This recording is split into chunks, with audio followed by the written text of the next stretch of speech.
The servant who rescued a prophet from the pit, Jeremiah, the prophet of truth, was cast into a muddy cistern, sinking into the mire, left to die in silence because his words pierced the pride of princes. And while leaders plotted and the city crumbled, no one dared to stand for him, no one except Ebed-Melech, an Ethiopian servant in the king's house, a foreigner with neither power nor title, yet courage burned in his heart. And he went before King Zedekiah to plead for the life of God's prophet, declaring boldly that evil had been done.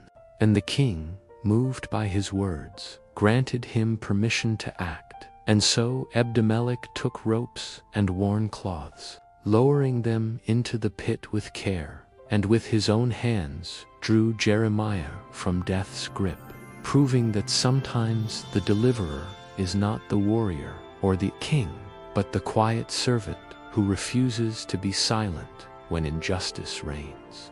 And though history barely speaks his name, God honored him with a promise of protection when Jerusalem fell, showing that heaven sees every act of courage, every risk taken for righteousness. And Ebed-Melech's compassion became a lifeline for the man of God, teaching us that true bravery is not loud but faithful.